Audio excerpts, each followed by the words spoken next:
Bismillah. Khalid bin Walid lahir pada tahun 585 Masehi. Beliau berasal dari Bani Makhzum. Bani Makhzum ini merupakan salah satu kabilah terpandang dan sangat berpengaruh di suku Quraisy waktu itu. Salah satu tokoh terkenal yang berasal dari Bani Makhzum adalah Abu Jahal bin Hisham. Ya, dialah Fir'aunnya umat ini, musuh terbesarnya kaum muslimin. Ibunya Khalid bernama Lubabah binti Al-Harith, seorang wanita terhormat yang berasal dari Bani Hilal.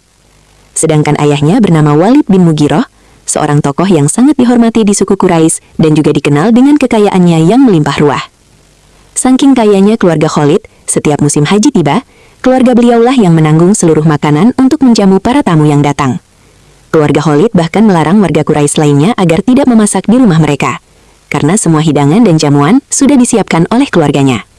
Bisa kebayangkan gimana kayanya keluarga Khalid bin Walid ini? Sejak kecil Khalid bin Walid sudah difasilitasi untuk mempelajari alat-alat perang. Salah satunya adalah belajar berkuda. Dan hasilnya Khalid pun menjadi salah satu penunggang kuda terbaik di masanya. Bahkan ya, saking jagonya Khalid menunggangi kuda, saat berperang beliau bisa menunggangi kudanya sambil memegang dua pedang sekaligus. Satu di tangan kanannya dan satu pedang lagi di tangan kirinya. Bayangkan sahabat seiman, lagi bawa kuda. Bukannya pegang tali kendali tapi pegang pedang.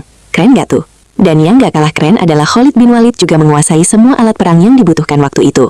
Beliau jago memanah, melempar tombak juga jago, apalagi menggunakan pedang gak perlu diragukan lagi. Pokoknya Khalid bin Walid ini benar-benar pejuang paket lengkap lah waktu itu. Nah, berkat keahliannya inilah, Khalid pun selalu diberikan peran penting di setiap peperangan yang melibatkannya. Salah satu momen penting yang melibatkan Khalid sebelum masuk Islam adalah saat terjadinya Perang Uhud pada tahun ketiga Hijriah. Waktu itu Khalid dipercayai untuk memimpin pasukan berkuda kaum kafir Quraisy.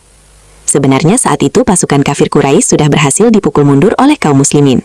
Tapi karena pasukan pemanah dari kaum muslimin melanggar perintah Rasulullah, akhirnya Khalid dan pasukannya pun berhasil membalikan keadaan. Waktu itu Rasulullah memerintahkan pasukan pemanah untuk tetap berada di atas bukit. Sampai ada instruksi untuk turun, barulah mereka boleh turun. Tapi yang terjadi mereka justru turun lebih dulu sebelum diperintahkan oleh Rasulullah. Pasukan pemanah itu tidak menyadari bahwa pasukan berkuda Khalid bin Walid masih bersembunyi di balik bukit. Mereka sedang menunggu kesempatan yang tepat untuk menyerang kaum muslimin. Begitu melihat ada celah yang bisa dimanfaatkan, Khalid pun langsung mengambil tindakan. Ia memimpin pasukannya untuk memberi serangan balasan yang mengejutkan dan mengacaukan barisan kaum muslimin. Akhirnya kaum muslimin pun berhasil dikalahkan oleh pasukan berkudanya Khalid bin Walid. Khalid bin Walid selalu menjadi salah satu garda terdepannya kaum kafir Quraisy dalam melawan pasukan muslimin. Bahkan di Perang Honda atau Perang Parit, Khalid bin Walid pernah mendapatkan tugas untuk membunuh Rasulullah SAW. Namun hal itu tidak berhasil dia lakukan karena pasukan kafir Quraisy waktu itu tidak mampu menembus benteng pertahanan kaum muslimin.